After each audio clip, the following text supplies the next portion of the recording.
In this video, we're going to be talking about variation of trusts. Now, there may be times that the terms of the trust may need to, or it will be useful to, vary the terms.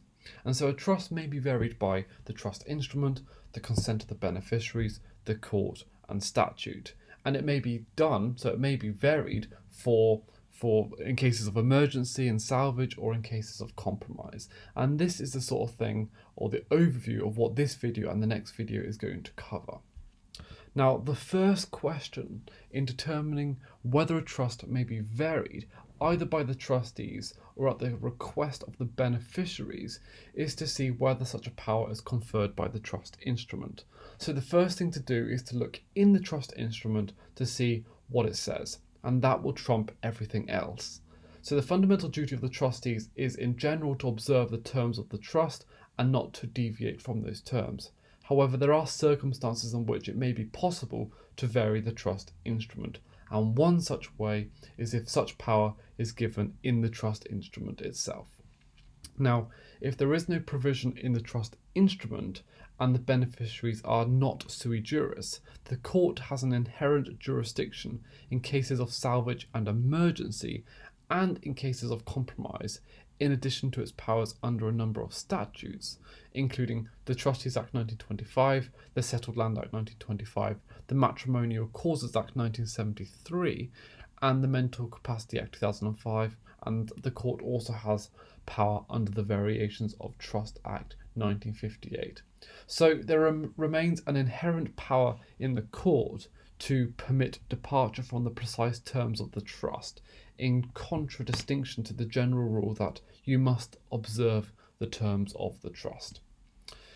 So emergencies and salvage. Now, the court has an inherent power to authorise a departure from the terms of a trust where an unforeseen emergency arises, that is, something unexpected happens, or for the purpose of salvage.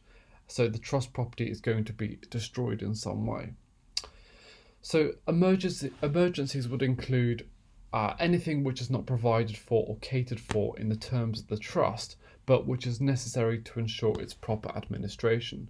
Therefore, a trust provision which permits investment only in a particular type of share may be deviated from with the sanction of the inherent power of the court to permit the trustees to invest in shares which are issued to replace those specified in the terms of the trust. The jurisdiction is very narrow and is usual where expenditure is necessary to save buildings from collapse, for example. So in the case of Reed Jackson from 1882, the court allowed the trustees to mortgage a building to raise money to repair it, as it was in danger of falling down. In other words, the trust property was literally in need of being salvaged. In other words, it was going to fall down.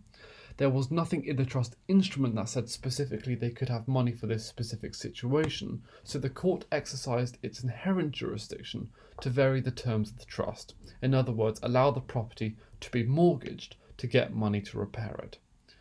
In Renew from 1901, the court approved a variation in a trust to allow the trustees as shareholders to approve a company reconstruction and take shares in the reconstructed company.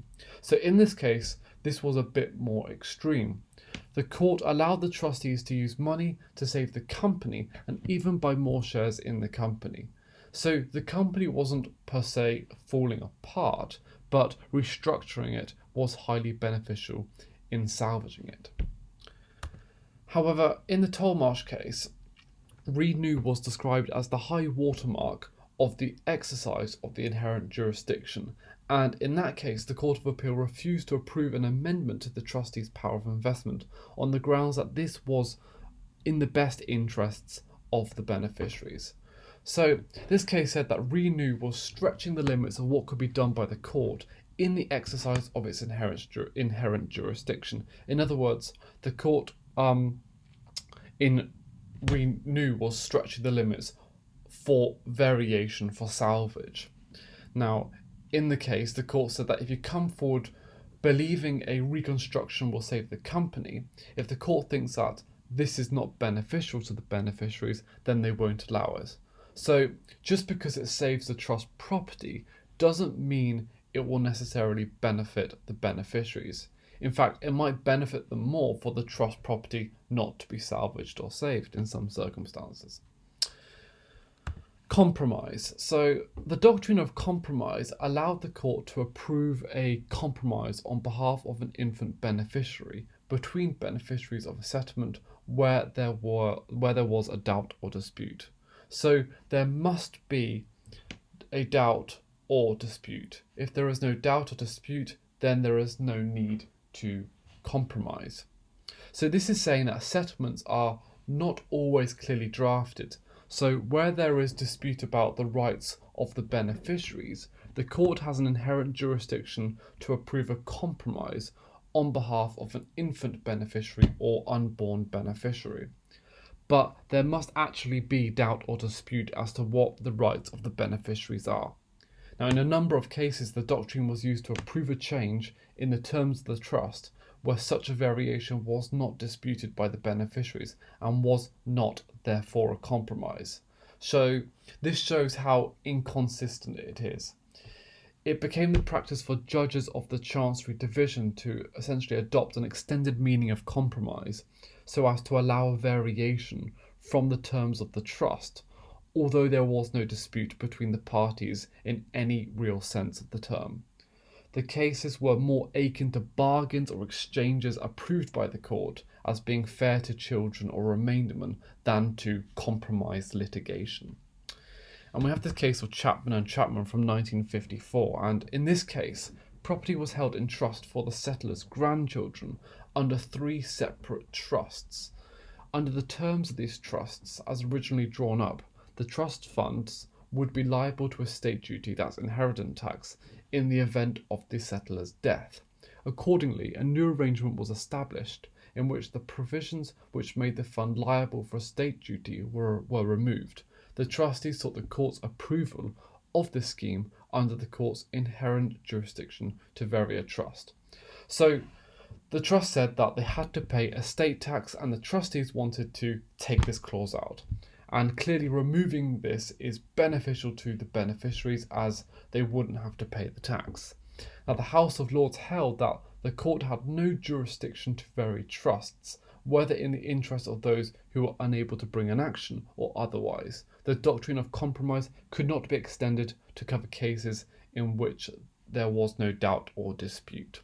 So the case said that if there is no doubt or dispute, you cannot vary a trust. So this is generally the position taken if you're trying to rely on the doctrine of compromise. And this case led to the introduction of the Variation of Trust Act 1958. And that's what I'm going to be talking about in the next video. So make sure you watch that after you finish this one. Now, if you have any questions about this video, then please leave a comment below, because I understand that variation of trust can be a little bit confusing for some people and they don't always know exactly why a trustee may want to vary a trust, but hopefully I've given you some examples of where variation of trust is necessary and important. And in the next video, I will be talking about the statutory powers for varying a trust, so the variation of their powers of investment or the general powers to vary trusts under the Variation of Trust Act 1958 and the Trustees Act 1925. But yeah, as I say, if you've got any questions, please leave a comment below and I'll get straight back to you. If you enjoyed the video, then make sure you subscribe to my channel and give it a thumbs up. Thank you very much for watching.